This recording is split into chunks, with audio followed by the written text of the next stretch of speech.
Bonjour à tous, je suis Morgan Lepy, je suis cofondateur et directeur technique chez Bidiz. Pour ceux qui ne connaissent pas Bidiz, c'est le LMS de vos équipes terrain.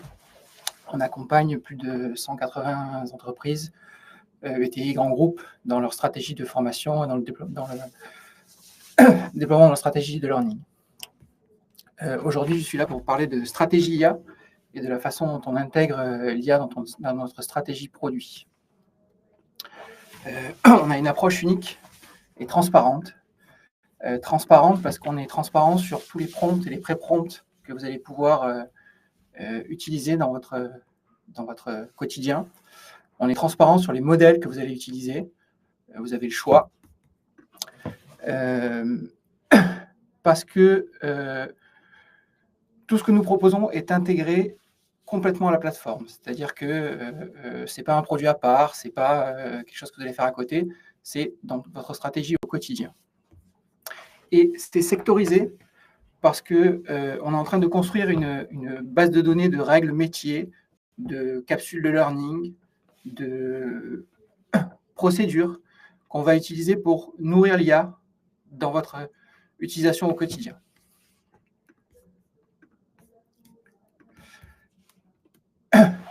Alors, pourquoi je parle d'une IA flexible et ouverte ? Parce que, effectivement, vous pouvez choisir les modèles que vous voulez utiliser. Donc, à savoir que, par défaut, vous pouvez utiliser OpenAI. Vous pouvez utiliser une version déployée sur Azure en Europe. Vous pouvez utiliser une version que vous avez déployée vous-même sur votre cloud privé. Vous pouvez choisir d'utiliser une IA française qui est Mistral. Et on est en train de vous donner accès aussi à deux nouveaux modèles que sont Anthropic Code et Llama 3. Ceux-ci ne sont pas encore disponibles, mais ce sera très bientôt. Alors, pourquoi on est transparent sur la façon dont on l'intègre techniquement ? La première chose, c'est que tout le contenu, vous allez pouvoir activer une option qui vous permet de vectoriser tout le contenu que vous produisez dans la plateforme. Quand je dis tout le contenu, c'est vos capsules de formation, les tips, l'UGC, et aussi tous les documents que vous avez téléchargés. Alors, vectoriser, ça veut dire quoi ? Ça veut dire qu'on va construire une représentation sous forme de vecteur de tout votre contenu, et ça va vous permettre de faire de la recherche sémantique.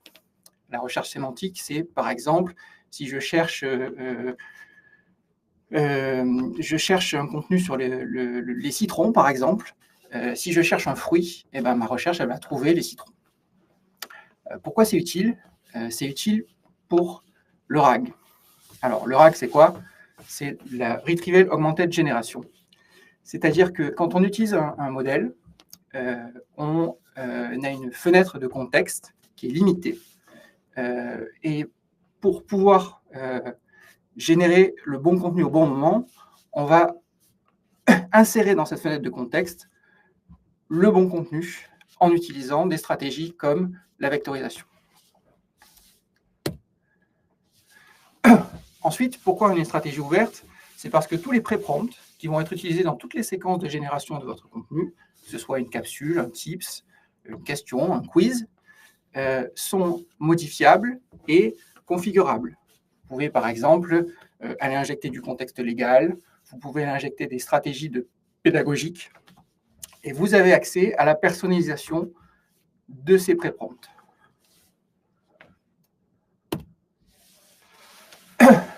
Ensuite, on vous donne aussi accès à la personnalisation de la génération des images, c'est-à-dire tout l'environnement graphique, vous pouvez configurer pour qu'il respecte une uniformité et qu'il respecte les codes de votre entreprise.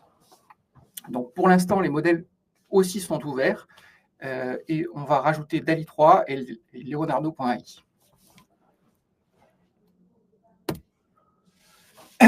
Alors, la première partie de cette démo, ça va être sur la partie génération de contenu. Vous verrez qu'on utilise l'IA à tous les grains pédagogiques de la génération de contenu, et c'est à commencer par la génération de votre plan de formation. Donc, la première partie, vous allez voir dans la vidéo, quand vous créez une capsule, vous allez pouvoir personnaliser un ensemble de choses, uploader un ensemble de documents, décrire votre contenu, personnaliser le prompt de des populations cibles à former. Et ensuite, l'IA, elle va vous proposer un plan de formation que vous allez retrouver ici. Voilà. Ce plan de formation, il est... C'est un peu plus loin.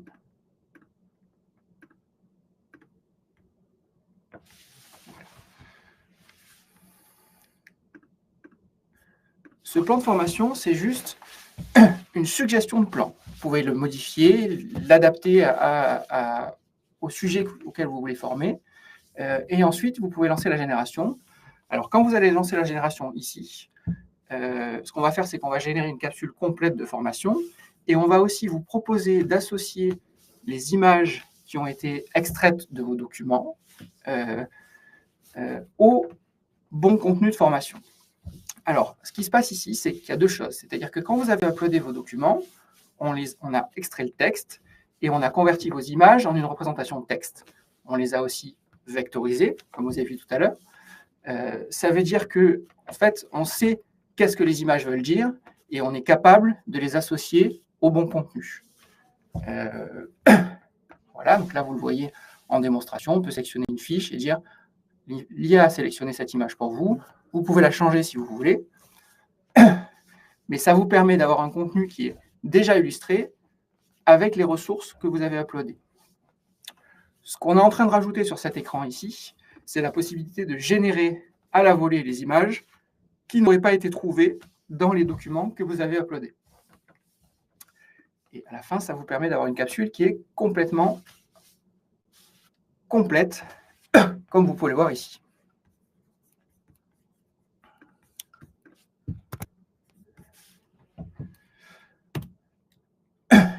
Voilà, donc ça, c'est l'IA qui organise et qui sélectionne automatiquement les images.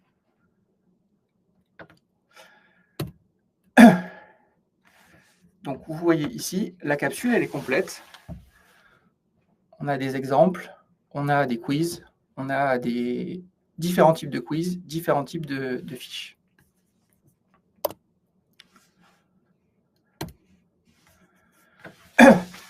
Donc, comme je vous disais, elle peut aussi compléter et rajouter des images là où il en manquerait.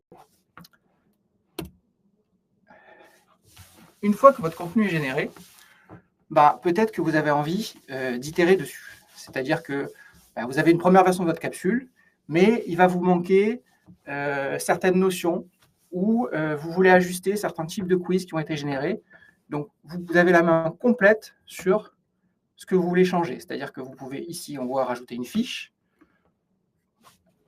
donner le sujet de la fiche ou lui proposer de choisir pour vous.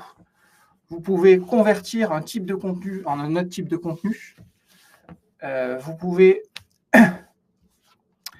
corriger les textes, simplement corriger l'orthographe ou avoir des instructions plus précises de reformulation ou d'objectifs pédagogiques différents. Là, on voit la génération d'une fiche. Voilà. Donc tout ça, ça va vous permettre d'avoir un contenu qui est 100% adapté à ce que vous vouliez faire. Parce que l'IA, elle est là pour vous assister, mais c'est quand même vous qui avez un objectif pédagogique et qui voulez transmettre une information. Et c'est pour ça qu'on doit vous proposer quelque chose qui permet d'intervenir à tous les niveaux de grain pédagogique. Mais ça vous permet d'aller de une information à transmettre, une capsule de formation, très rapidement et avec le moins d'efforts possible.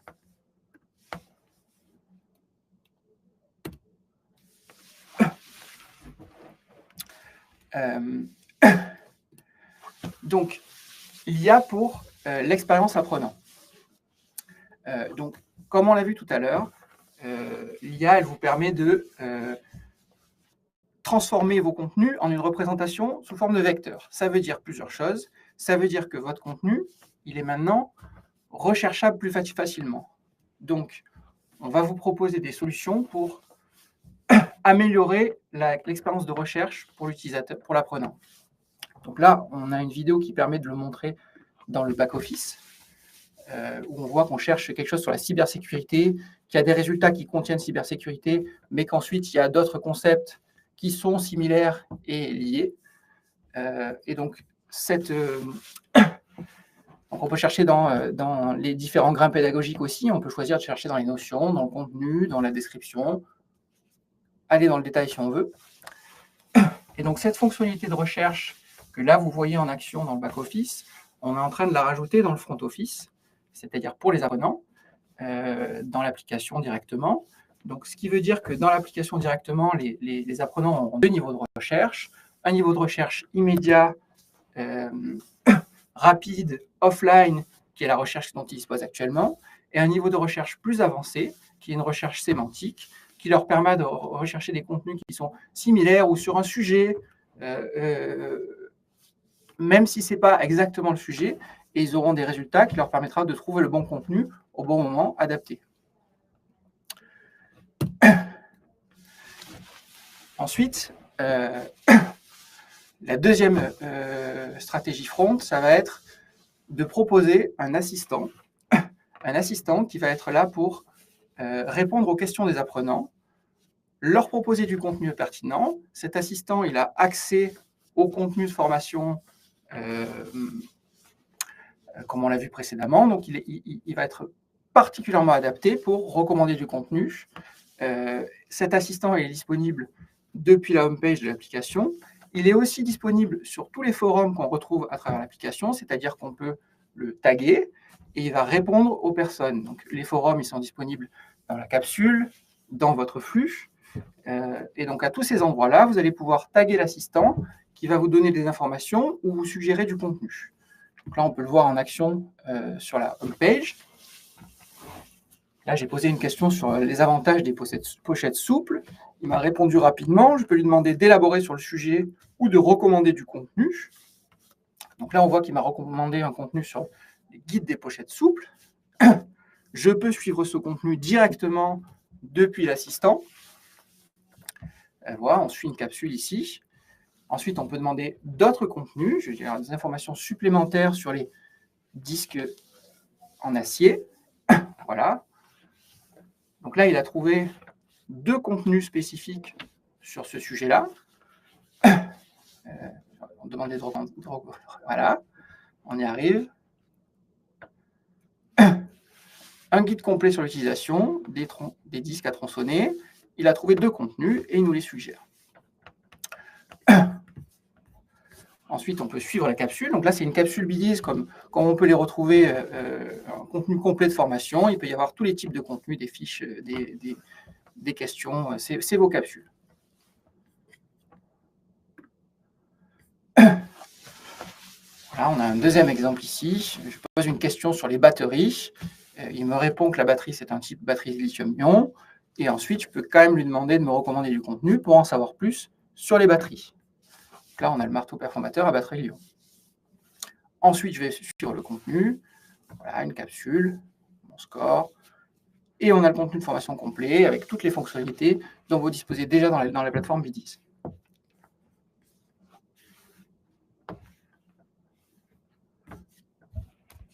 Voilà.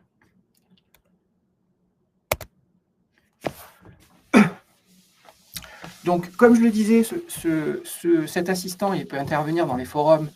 Et quand il va intervenir dans le forum d'une capsule, il va être nourri plus précisément, spécifiquement avec le contenu de cette capsule. Donc, il va répondre au plus près du contenu de formation que vous avez produit.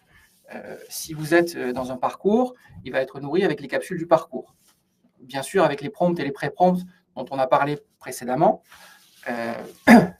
Mais voilà. Il va être aussi nourri, comme on l'a vu précédemment, avec la collection de savoir qu'on essaie de construire sur votre entreprise.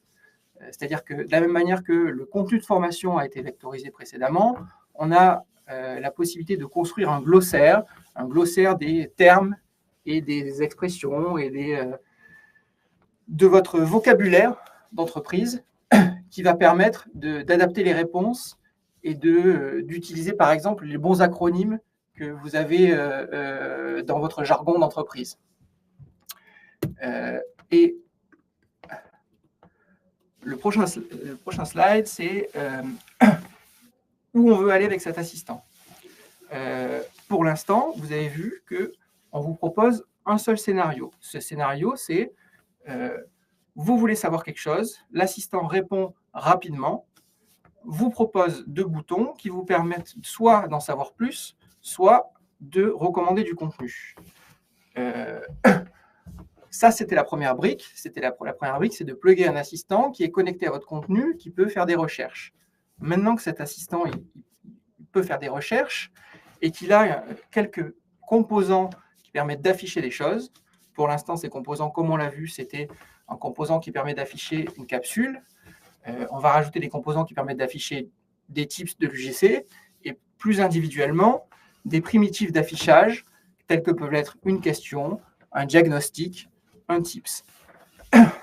Ces primitifs-là vont vous permettre de composer des scénarios. C'est-à-dire qu'on peut imaginer que vous écrivez vous-même un scénario de vente ou un scénario d'interaction client. Nous allons vous proposer des scénarios, une bibliothèque de scénarios, mais vous pourrez aussi les composer vous-même et les ajuster à votre métier. Si je prends un exemple, je peux imaginer un scénario où je demande à l'assistant de poser une question à l'utilisateur, l'utilisateur répond, l'assistant, le modèle reçoit la réponse et effectue des actions différentes en fonction de la réponse de l'utilisateur. Et parmi les actions disponibles, il y a le fait de pouvoir reposer notre question avec, quand je dis reposer notre question, c'est que le rendu de cette question ressemble aux questions que vous avez actuellement dans vos capsules. Donc, l'utilisateur pourra cliquer dessus.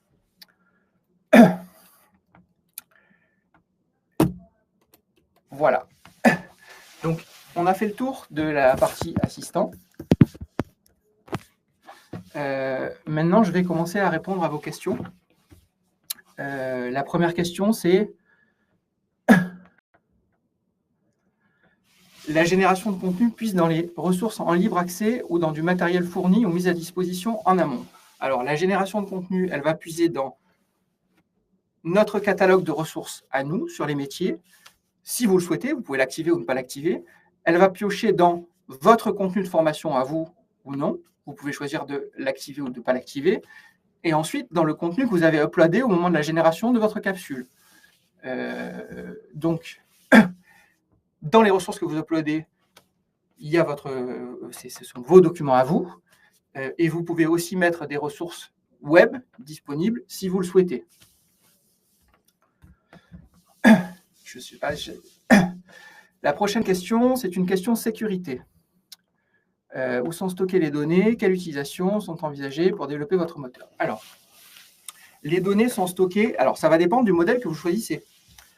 Si vous choisissez... alors, premièrement, où sont stockées les données? Les données, ce sont vos données actuelles stockées sur la plateforme. Donc, elles sont stockées dans nos bases de données.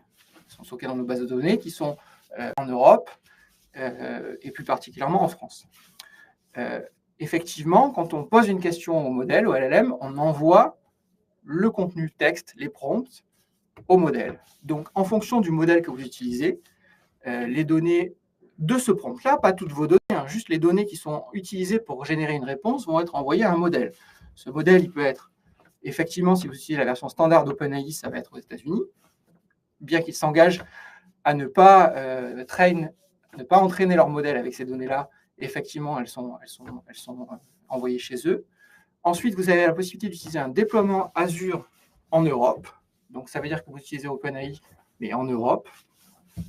Et si vous utilisez Mistral, eh bien, vous allez utiliser un déploiement qui est fait en France. Donc, c'est une société française. On va aussi déployer nous-mêmes un modèle sur une entreprise qui s'appelle Scaleway, qui est en France. Et donc là, du coup, les données, elles ne sortent pas de France.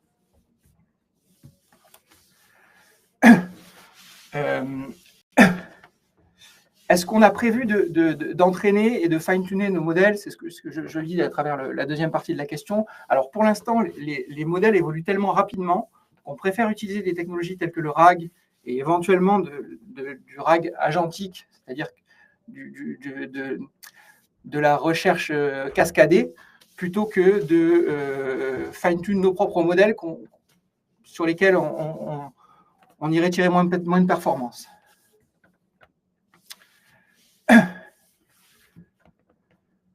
Alors, est-ce que les vidéos peuvent être utilisées? Vous savez que dans la plateforme, vous pouvez uploader des vidéos, évidemment, et vous pouvez avoir de la génération de sous-titres automatique. Donc, qu'est-ce qui se passe, en fait? C'est que quand vous uploadez une vidéo, on extrait la partie bande-son. Cette partie bande-son, on va utiliser un logiciel de speech-to-text pour la convertir en texte.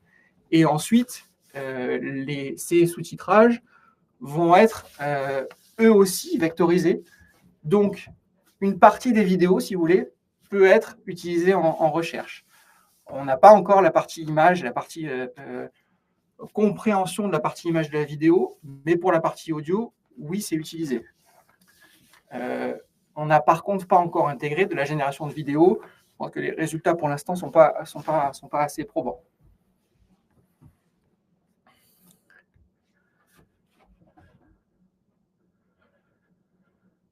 Alors, est-ce que les capsules IA sont-elles intégrées au parcours de formation? Alors, les capsules IA sont intégrées au parcours de formation puisqu'en fait, les capsules IA, pour l'instant, elles sont à la main du concepteur. On n'a pas de capsules IA auto-générées.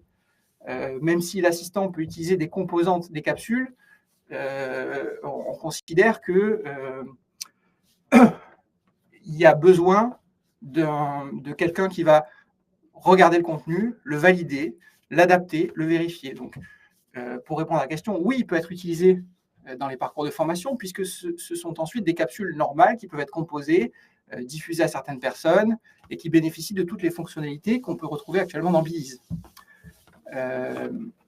Donc, ces capsules-là sont utilisables partout.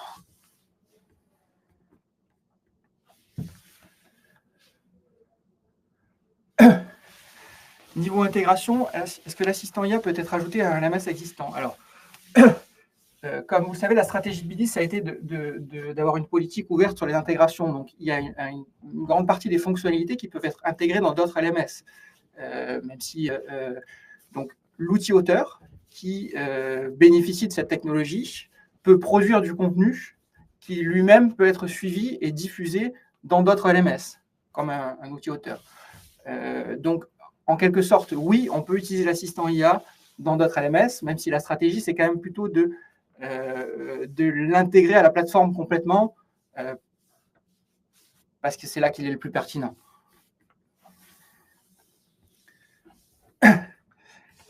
Est-ce qu'il peut utiliser les ressources SCORM? Alors, pour l'instant, la partie... alors, il n'y a pas de génération de SCORM. Hein. Il y a des générations de capsules qui peuvent être converties en SCORM. Est-ce que la base de connaissances peut être nourrie à partir de SCORM? Ce n'est pas le cas pour l'instant.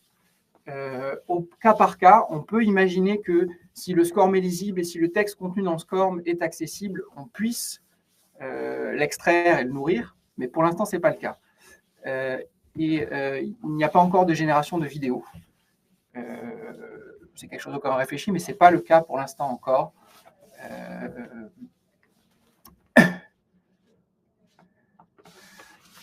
Alors, chez Beezy, on travaille avec une très grande diversité d'entreprises, mais la plateforme, la question c'est vos clients sont-ils des entreprises qui ont quel type d'activité en général? Les activités sont très variées, mais comme je le disais, nous on est spécifiquement dédiés et adaptés particulièrement aux populations en mobilité, puisque la solution elle est multi-device, elle est mobile, elle est et elle est nourrie d'un ensemble de fonctionnalités qui s'adaptent particulièrement à ces populations-là.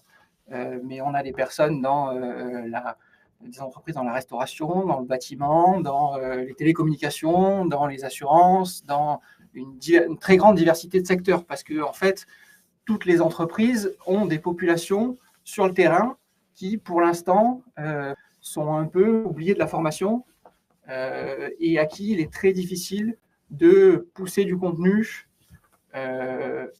et qui se forment au final très peu. Donc ça peut être des fonctionnalités comme du partage de connaissances et le fait qu'on propose un format capsule parmi les formats, un format capsule assez découpé qu'on peut consommer au quotidien. Ça s'adapte particulièrement à ces populations. Voilà, je crois qu'on a pris toutes les questions. Alors,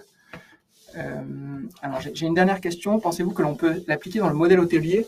Alors, oui, je pense que ça s'adapte particulièrement à ce type de métier parce que, en fait, il y a des populations qui doivent prendre des postes rapidement, qui sont tout le temps en mobilité, hein, qui n'ont pas forcément accès à un ordinateur,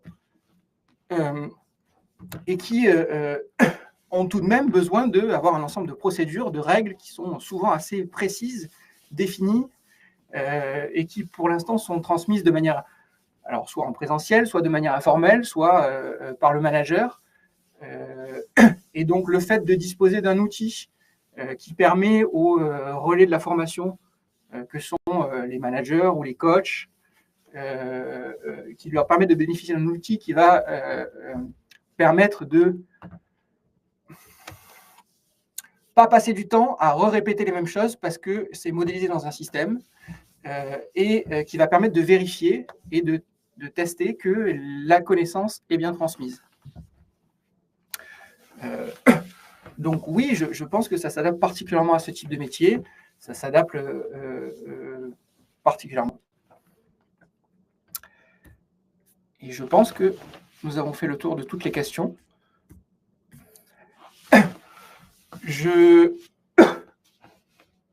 J'espère que ça a éclairé un peu votre compréhension de l'usage qu'on peut faire de l'IA dans la formation.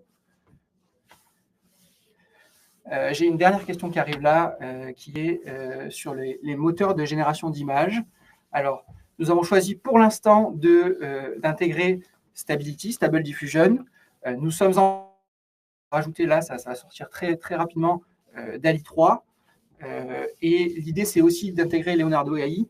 Comme je vous disais, on veut être transparent et on veut offrir la plus grande diversité de solutions parce que certaines s'adaptent mieux à certains usages que d'autres.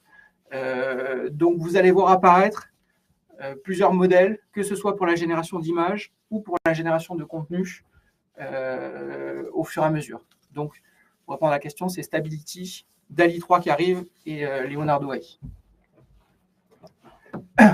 Merci à tous d'avoir pris ces 30 minutes avec moi et j'espère vous retrouver bientôt pour une démo ou pour découvrir le produit.